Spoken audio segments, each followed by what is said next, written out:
Et bonjour à tous, bienvenue pour une nouvelle émission de Parlons Carcassonne 13. Bienvenue à tous les supporters du club. Alors aujourd'hui, on va parler sportif bien sûr, mais on ne peut pas commencer cette émission sans évoquer une rubrique malheureusement bien noire. Il s'agit bien sûr du décès de Janine Cabrol à l'âge de 78 ans. Donc une famille bien connue dans le Carcassonnais. Elle n'est autre que la fille de Félix Bergès, qui était l'un des plus grands Carcassonnais de l'histoire.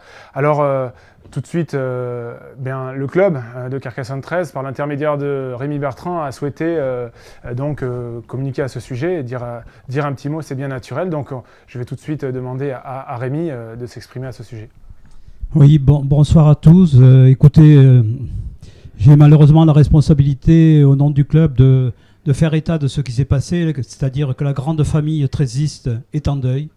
Elle est en deuil suite au décès de Madame Janine Cabrol. Comme tu as dit, Janine Cabrol était la fille de Félix Bergès. Félix Bergès, emblématique joueur et entraîneur de la SC 13 de la grande époque, dont on doit le nom du bar Félix Bergès chez Félix à la place Carnot. Donc c'est un lieu incontournable à Carcassonne. C'est une vraie institution à Carcassonne. Donc Janine, durant toute sa vie, a soutenu la cause trésiste. Je pense que tous les amis sont là pour témoigner de sa fidélité, de son soutien à notre discipline, à notre rugby. Les présidents, les dirigeants, les joueurs, l'encadrement sportif, les bénévoles de Carcassonne 13 garderont le souvenir d'une grande dame engagée et généreuse. Et le mot généreuse n'est pas galvaudé parce que c'est une réalité. Carcassonne 13 adresse à son époux, Jeannot pour les intimes, à Anne, Jean-Baptiste, leurs enfants, et aux petits-enfants, leur reconnaissance et leur très sincère condoléances. Merci Rémi. Alors peut-être, je vais faire dire un mot aussi à Fred. Est-ce que tu as connu Janine Cabrol? Est-ce que tu veux ajouter quelque chose à ce sujet? On en a discuté, donc voilà, on présente tous les joueurs de la première, l'encadrement de la première présente toutes les condoléances à Jeannot, parce que voilà, c'était quelqu'un qui nous a aidés, notamment, ils avaient hébergé Tony Toumoussa en 2019, et chaque fois qu'on y allait, on est toujours bien accueillis dans cet endroit réputé de Carcassonne, et donc c'est toujours un crève-cœur d'apprendre des nouvelles comme celle-là. Et donc voilà, on pense à Jeannot, on pense à Anne, à Jean-Baptiste, à Félix et à Gabriel. Voilà. On sait que beaucoup de trésistes, et même bien au-delà, à Carcassonne, vous rejoignent dans votre expression. Peut-être rajouter les dates de la cérémonie, si c'est le souhait de la famille. En tout cas, dans la presse, c'est annoncé. Oui. Peut-être des gens... La cérémonie aura lieu vendredi à 15h en la cathédrale de Saint-Michel, voilà, à Carcassonne. Voilà, avant l'inhumation au caveau familial de Fontiès-Cabardès. Fontiès-Cabardès. Voilà. Donc, ce message, la communauté trésiste et les Carcassonnais en général l'auront bien reçu. Il faut bien enchaîner sur le sportif, même si pendant longtemps, le club et les supporters garderont en mémoire ce personnage très, très important à Carcassonne. Alors du coup, on va accueillir un jeune U19, également stagiaire avec l'élite. Est-ce que on va commencer d'abord par mieux te connaître? Je crois que tu es catalan d'origine. Est-ce que tu peux nous expliquer un petit peu ton parcours jusqu'ici? Alors bonsoir à tous, je m'appelle Julien Laporte, j'ai 17 ans. Je viens de Is-sur-Tête. J'ai joué à IE13 jusqu'en cadet. Et en cadet, j'ai décidé de partir au 13 catalan. Et là, cette année, en junior 1, Fred m'a appelé et je suis venu à Carcassonne où je suis donc stagiaire. Et je suis actuellement au lycée Paul Sabatier, au pôle espoir de rugby à 13 à Carcassonne. Est-ce que tu vis à Carcassonne également ou tu repars chaque soir? Non, je suis pensionnaire à l'internat, au lycée, et j'habite toujours chez moi avec mes parents à I. D'accord, donc tu rentres le week-end lorsque tu n'as pas de match. C'est ça, le vendredi soir après l'entraînement et je remonte quand on joue à Carca, à Carca. D'accord. D'un point de vue sportif, jusqu'ici, combien de matchs tu as disputé? Deux. Il y a eu 2 matchs seulement pour les U19? Ouais, je crois, il y en a eu 4. 4. Moi, j'en ai joué que 3 parce que j'ai dû me faire opérer des dents de sagesse, mais ouais, j'ai fait 3 matchs. D'accord. Et comment tu juges pour l'instant ton intégration et tes prestations avec ta nouvelle équipe? Junior, ça va, franchement. Je me suis bien intégré au groupe, je pense. J'ai su m'imposer en junior. Et après, pour ce qui est de la première, ils m'ont bien intégré. Je connaissais déjà des joueurs d'en dehors du rugby, du coup, ça a permis de faciliter mon intégration. Et Fred me donne beaucoup de conseils, Alan aussi, Clément, donc voilà, je me sens bien. D'accord. Ta signature, elle est due à quelqu'un ou à un élément en particulier? Qu'est-ce qui a motivé ta volonté de venir t'inscrire dans ce projet? Tout d'abord, c'est le fait d'être stagiaire. Pour moi, m'entraîner avec des grands comme il y a en première, c'était le meilleur moyen pour progresser le plus rapidement possible, je pense. Donc voilà, c'était d'être stagiaire. Et puis en plus, j'avais déjà des amis du lycée à Carcassonne. Donc voilà, c'est pour ça. Mmh. C'est-à-dire que le fait d'être stagiaire, le projet t'était proposé tel quel. C'est pas quelque chose qui est venu en cours de saison, comme certains qui deviennent stagiaires par leur performance en junior. Là, c'était le deal, entre guillemets. J'imagine du coup que vous aviez une idée derrière la tête en le faisant signer. Quelle était-elle, Fred Kamel? On regarde toujours les joueurs à fort potentiel qui peuvent être intéressants pour le club de Carcassonne. On cherche à allier bons joueurs, mais aussi entre guillemets bons garçons dans la vie de tous les jours. Et Julien correspond tout à fait à cela. Et vis-à-vis de Clément Herrero, qui connaissait aussi la famille, donc j'ai eu des informations. J'ai demandé conseil aussi à Florentos, qu'il avait eu au Pôle Espoir. Moi, je l'avais vu jouer une paire de matchs. Je sais qu'il devait être sélectionné avec l'équipe de France, mais avec le Covid, ça avait été annulé. Donc, à un poste de demi, c'est toujours intéressant d'avoir des joueurs à fort potentiel. Et Julien a ce potentiel. Voilà, il est bien entouré, je veux dire, il a des parents qui mettent les projets au cœur même de la famille, et donc il est suivi, il est épaulé, et on regarde, c'est un tout, donc il y a le rugby, il y a la scolarité, il y a tout ça qui est important, il est en terminale, donc voilà, aujourd'hui je pense que c'est un pari sur l'avenir. Nous, on essaye après de le mettre dans les meilleures conditions possibles, de lui amener un maximum d'infos. Il devait faire son premier match contre Saint-Gaudens ce week-end. Malheureusement, ça a été reporté. Bon, ça sera partie remise pour bientôt. Après, c'est à lui de continuer à être performant aux entraînements et au match. Et puis voilà, l'avenir est devant lui. Il a 17 ans et on va surveiller ça de près. Bon, c'est tout ce qu'on te souhaite, de pouvoir disputer rapidement une première rencontre en Elite 1. Au sein des juniors, comment tu juges le début de saison de l'équipe? Franchement, pour l'instant, on fait un bon début de saison. On a 3 victoires et 1 défaite. Après, contre Toulouse, voilà, ça arrive. On a perdu, mais sinon, je pense qu'on réalise un bon début de saison. Une victoire au Moulin, une à domicile contre Albi et contre Avignon. Et une à Avignon aussi. Donc on fait un bon début de saison. De manière générale, on peut parler, alors ce week-end, je crois qu'il n'y avait que les U17 qui jouaient, il me semble, à Saint-Estève, mais contre Sals. Les U15 U15. D'accord.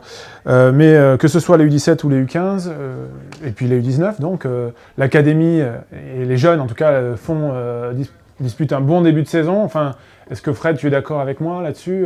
Oui, tout à fait. À tous les étages, on a des performances prometteuses. C'est exactement ça. Alors après, moi, je suis aussi ce qu'il se passe au niveau des U17, au niveau des U15. Je pense qu'il y a du travail. Il y a beaucoup de travail effectué en amont, que ce soit par l'académie, donc par les dirigeants, mais puis derrière par les staffs, parce que je vois les staffs en U13, en U15, en U17, ça bosse très bien. Et on essaye d'accompagner ces jeunes et de leur donner un maximum de cartouches pour être performants le dimanche. En U19, c'est exactement la même chose. On essaye de les placer dans les meilleures conditions. Ils ont un staff avec Teddy, Amar, qui font un travail exceptionnel. Donc forcément, ça paye. Les joueurs de l'équipe première donnent et ne sont pas avares de conseils non plus. On fait des oppositions régulièrement pour pouvoir justement monter le niveau de tout le monde.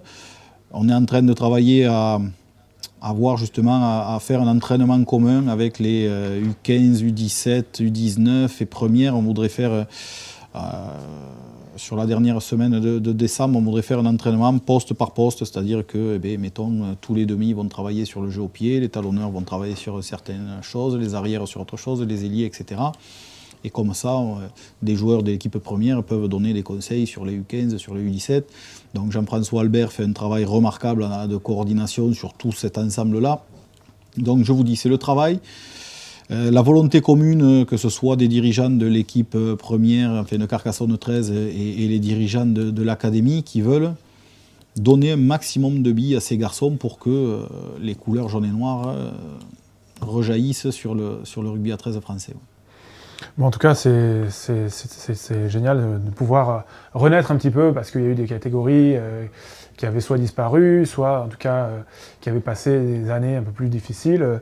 En tant que supporter, que suiveur, c'est beau de voir comme ça à tous les étages ce travail, cette coordination que tu viens d'évoquer, que tu vas ressentir aussi peut-être, Julien, pousser derrière ces jeunes-là. Les U19, vous allez voir les matchs aussi des plus jeunes? Oui, bien sûr. Moi, j'ai des amis à moi qui jouent en U17. Et ouais, je suis de près leur performance. Et ils ont de très bonnes équipes, ils ont de très bons entraîneurs. Donc ouais, je les regarde jouer. Ouais. Bon, affaire à suivre. Le week-end prochain, donc les deux équipes recevront Bao, U15 et U17. Je vais donner rapidement les horaires. Je crois que donc c'est 14h samedi 4 décembre au stade Gilbert Benoît pour les U15, 14h, et les 17 ce sera à 15h15.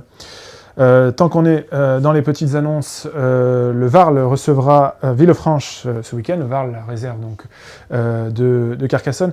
Pour les filles, j'ai pas pu savoir s'il y avait un match de disputé. J'espère que c'est annulé. Bon, une rencontre devait avoir lieu, mais elle est annulée.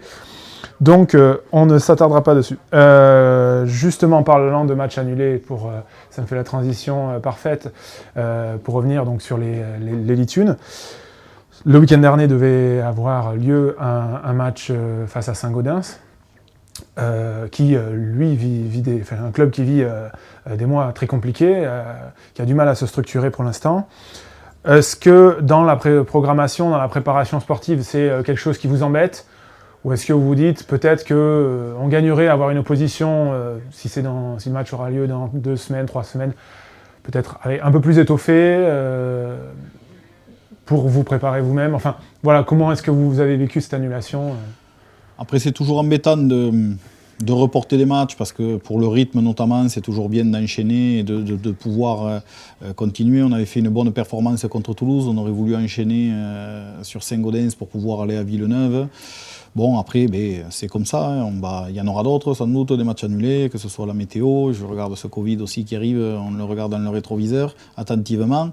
Donc, voilà, on s'y est habitué l'année dernière. Hein. On a l'habitude maintenant d'être confronté à ces reports de match.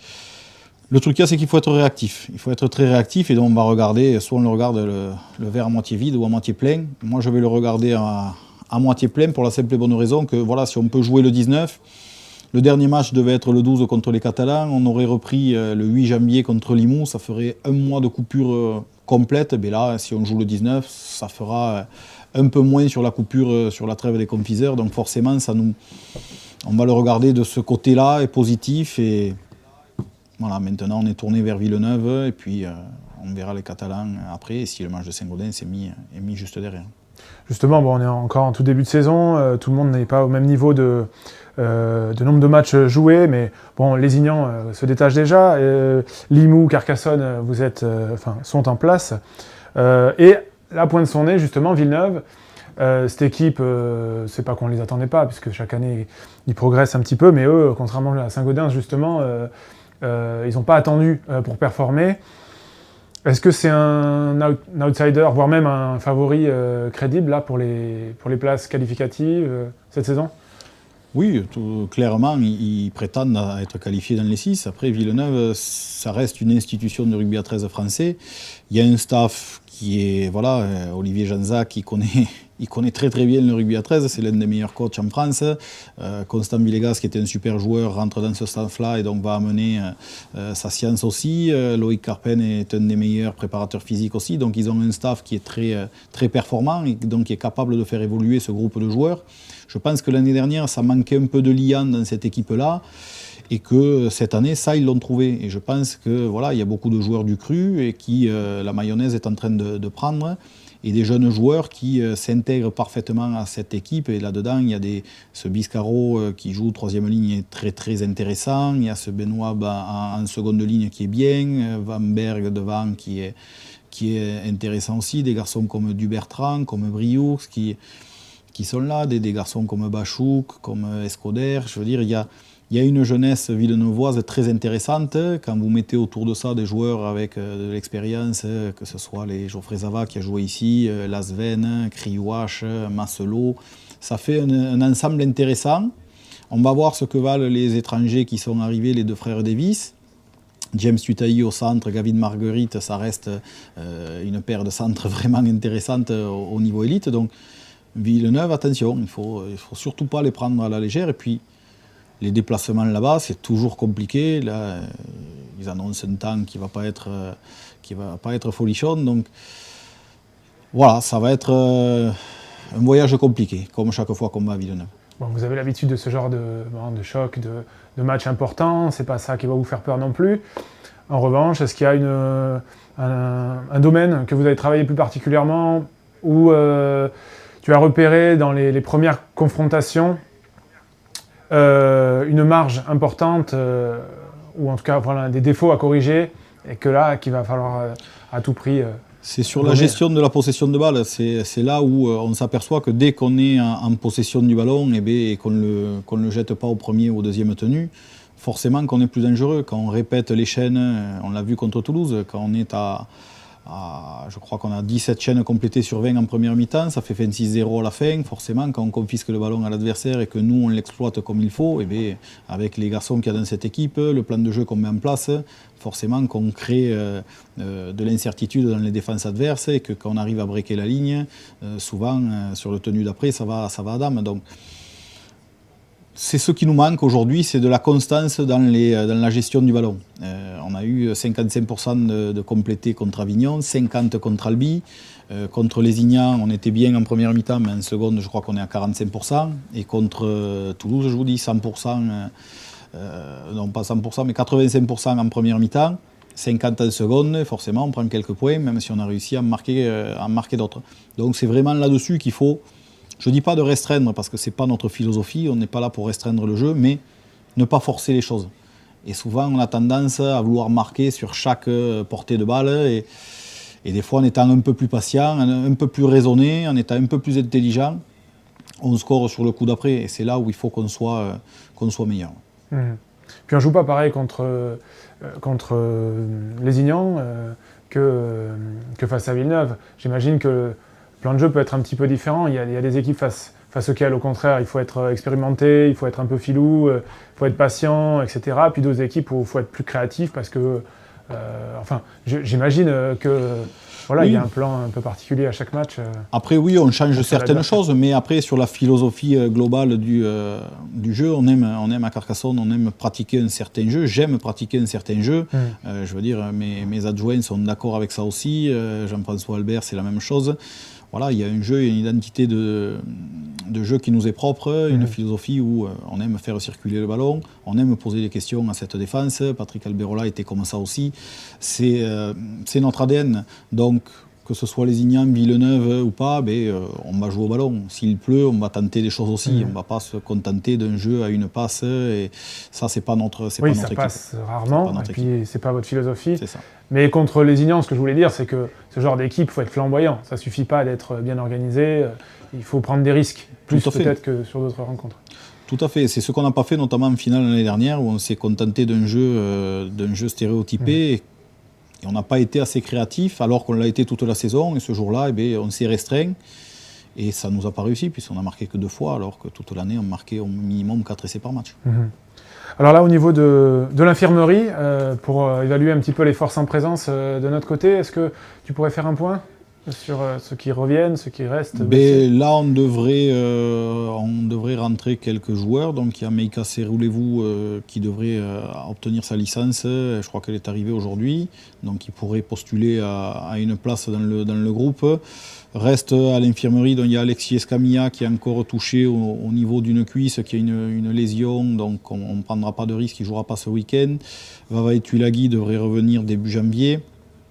Donc, il y a Laza Tabou qui a été testé positif au Covid, donc qui ne jouera pas, puisqu'il a été testé samedi dernier, mais comme on ne s'était pas entraîné depuis le jeudi, donc il n'a pas été en contact avec le groupe, donc il n'y a pas de cas contact chez nous, mais lui est positif, donc ne jouera pas ce match-là. Et après, il y a Lulu Rodriguez qui est sur le retour, mais après, voilà, ce qui concerne, on a un petit doute sur Bastien Escamilla aussi, mais on aura la réponse ce soir. Mais après, tout le monde est sur le pont pour aller jouer à Villeneuve. Est-ce que Julien pourrait éventuellement prétendre à une place dès ce week-end ou... Je pense que ce week-end, non. Ou sera plutôt, mais bientôt. Bientôt. Après, à lui d'être performant et en junior. Et moi, je mettrais une petite pièce sur Saint-Gaudens, du coup le 19 éventuellement. Mais bon, ça, on aura le temps de voir. Il peut y avoir des changements d'ici là. En tout cas, on est content d'en avoir appris un peu plus sur Julien. On imagine et on espère te voir rapidement porter les couleurs de l'Élite 1. Si ce n'est pas le cas cette saison, on ne doute pas que ça viendra rapidement. Juste une annonce à vous faire, puisque donc ce week-end, l'Élite 1 se déplacera, je crois que c'est dimanche à 15h30 à Villeneuve. Le week-end d'après, ce sera à nouveau une réception cette fois-ci de Saint-Estève. Et donc, ce sera le samedi avec le dimanche, avec un repas le midi, cassoulet. Juste pour dire à tous les supporters de commencer à réserver leur journée, d'appeler le club, de s'inscrire auprès de leur contact pour cette rencontre pleine de promesses. Donc, je vous remercie pour cette soirée, pour vos réponses. Et donc, bon match ce week-end. Et à bientôt. À bientôt aussi à tous les téléspectateurs. Et merci de nous avoir suivis. Au revoir. Bonsoir. Au revoir.